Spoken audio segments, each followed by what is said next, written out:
si on refait la séquence des régionales, est-ce que vous imaginez un seul instant que demain, nous ayons 13 listes dans les 13 régions? Qui les conduirait? Qui les porterait? Aurions-nous même le MoDem avec nous? Pas si sûr si j'en crois les déclarations, par exemple, de Marielle de Sarnez sur la région Île-de-France. Et donc, vous voyez bien que nous serions dans une situation extrêmement compliquée à l'égard de nos compatriotes, facteur probablement d'échec dans un certain nombre de régions, isolés sur la scène politique. Et donc, ce que je dis, c'est que nous avons besoin d'une discussion sereine, tranquille, ferme. Il ne s'agit absolument pas d'être dans une situation horizontale et de se coucher, mais simplement de dire, voilà, cette élection, nous la gagnerons ensemble, et nous la gagnerons en étant tranquillement, fermement, assis en face de nos partenaires des Républicains pour construire et bâtir les listes. C'est ça qu'il faut faire.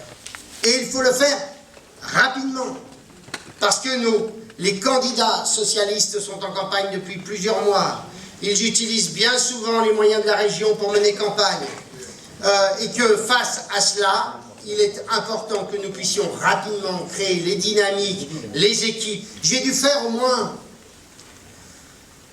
je sais pas, 25 rencontres avec des chefs d'entreprise, des acteurs du monde économique, les patrons de filières, l'agroalimentaire, l'énergie, etc.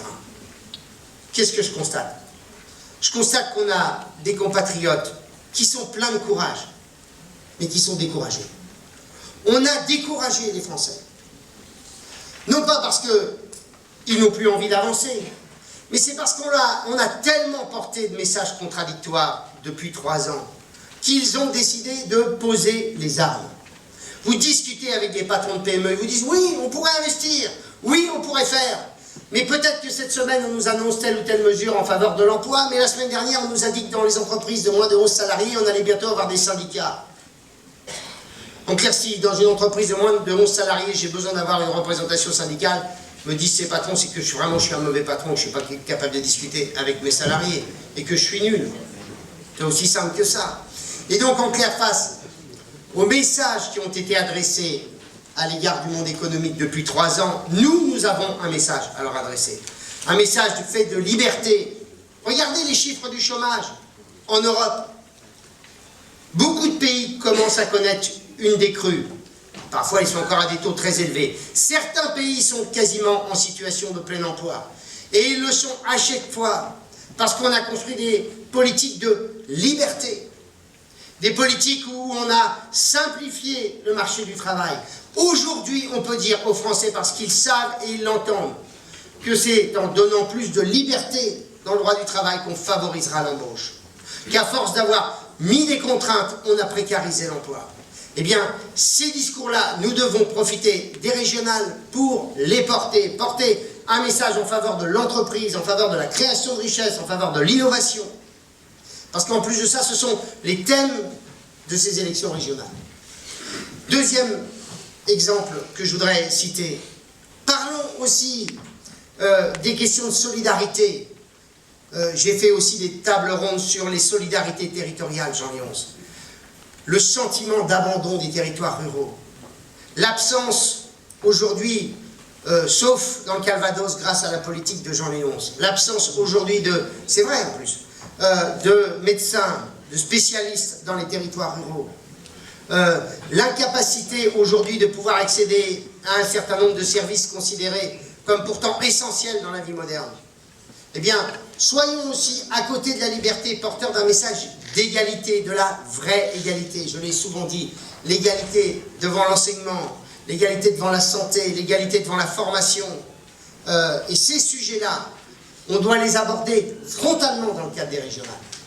Et nous ne pourrons les porter intelligemment que si nous sommes en effet dans le cadre de cette union que nous voulons faire avec les Républicains, qui est la seule solution pour pouvoir gagner un certain nombre de régions. Si nous n'avons pas créé des dynamiques de premier tour, nous échouerons au second tour, parce que comme vous l'a montré Frédéric Dabi, les socialistes au moment des départementales sont restés in fine plutôt mobilisés contrairement à ce qu'on nous racontait.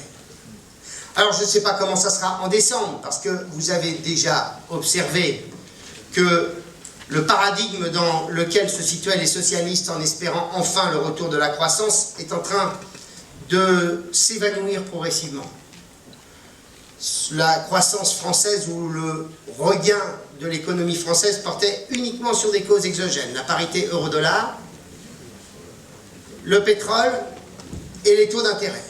Sur ces trois éléments-là, on est en train d'assister malheureusement à un début de retournement. Et donc on n'est pas à l'abri qu'à la fin de l'année, à nouveau, la France s'enfonce dans la stagnation, sinon dans la récession. Et donc on a en effet un contexte politique qui malheureusement nous sera probablement favorable. Mais en même temps, nos compatriotes demanderont un vrai discours de rupture. Tu as raison, Nicolas. Les Français nous demandent en effet un vrai discours de vérité. Tu as raison, Jean-Léonce. De courage. Et ils l'entendent. Moi, j'ai fait cet exercice dernièrement en tant que président de la communauté de communes. J'arrivais pas à boucler mon budget tout en augmentant les impôts de façon considérable compte tenu des baisses des dotations de l'État. Les élus m'ont dit, Hervé, il faut que tu ailles voir les présidents d'associations, que tu leur demandes de baisser de 20% la totalité des subventions que tu leur accordes. Je me suis dit, je vais m'amuser quelques minutes avec les présidents d'associations.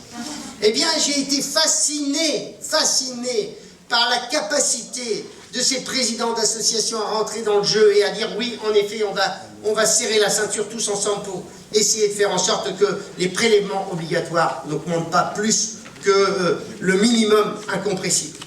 Eh bien, il y a aujourd'hui la capacité d'un discours de responsabilité en France. Et donc, nous devons être ceux-là dans cette campagne des régionales. Donc, mes chers amis, la motion que je vous propose, elle est simple.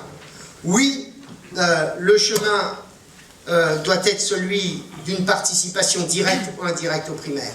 Oui, nous devons construire des listes d'union dès le premier tour au moment des régionales. Et oui, nous devons avoir l'ambition de faire en sorte que nous puissions peser à partir de 2017, mais peser parce que nous aurons été dans les primaires, et peser parce que nous aurons un groupe parlementaire qui nous permettra de pouvoir construire un dialogue plus équilibré avec nos amis des Républicains. Et c'est ce mandat-là que je voudrais qu'aujourd'hui, au Conseil national du Nouveau Centre du 14 juin, jour de la Sainte-Élysée, que vous me donniez mandat pour cela. C'est